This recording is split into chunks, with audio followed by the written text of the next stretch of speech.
Yeah.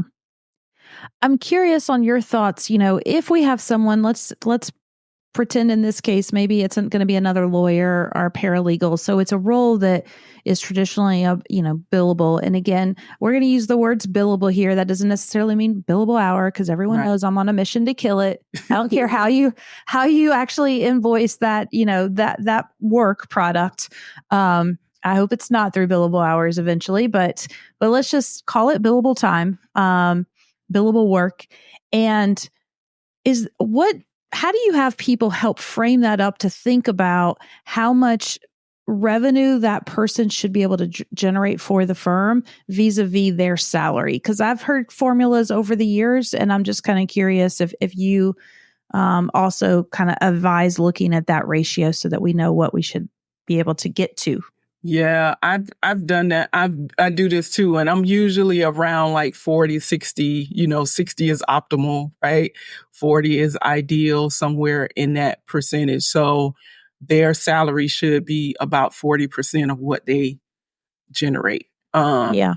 But 60 is optimal. Like 60 is you're really, really, really, the other way around. Like, okay. I was a third.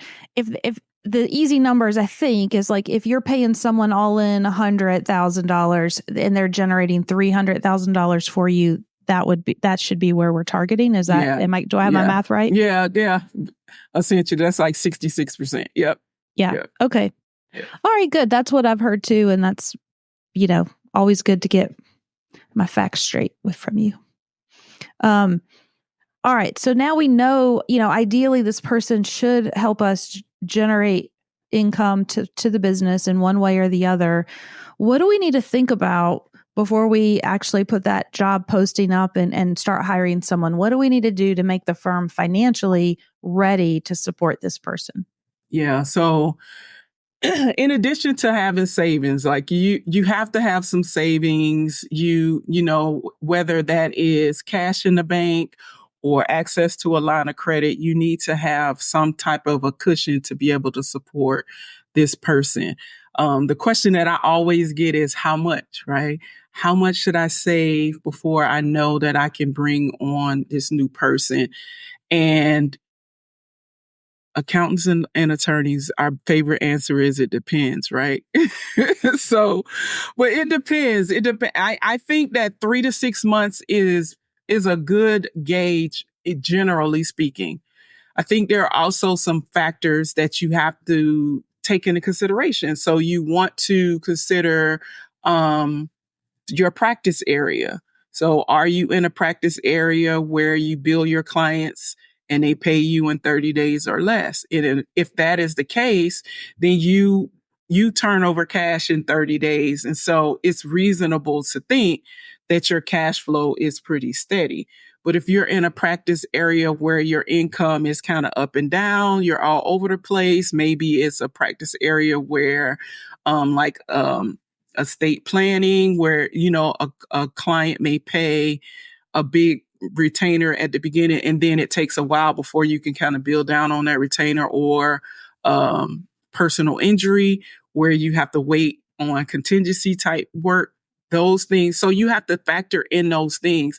So something that I always say is it kind of goes back to knowing your numbers and knowing your business, because you have to know how cash cycles through your business before you can really put a hammer to the nail to say, we need 3 months, we need 6 months, we need 9, Right. So. No, that's helpful. And if anyone got lost in that answer, I want to call this out specifically. Get a line of credit.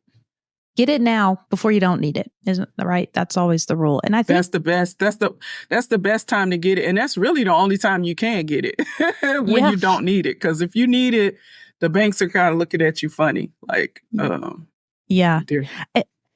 Yeah, it's sad. And I think it still shocks me. I think business owners, like law firm owners that I work with, it's almost like they're nervous to get one. Like, it's not known to them. And I'm like, no, just get it. Even if you don't, even if you don't tap it, I mean, it's available to you. It's just like having that cushion. If you need it, it's there. Like you said, get it before you need it. And I mean, I think for my husband's business, we get charged like $100 a year or something crazy to just have it, access to it. I'm like, why wouldn't we just have it sitting there?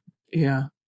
It is the best source of financing your business if you use it right, and so when you use, because you don't pay any interest on it if you don't use it, unlike a business loan. So if you got a business loan, you get this large chunk of money that gets deposited in your account and you're paying interest on that full balance, and you're making monthly payments or whatever.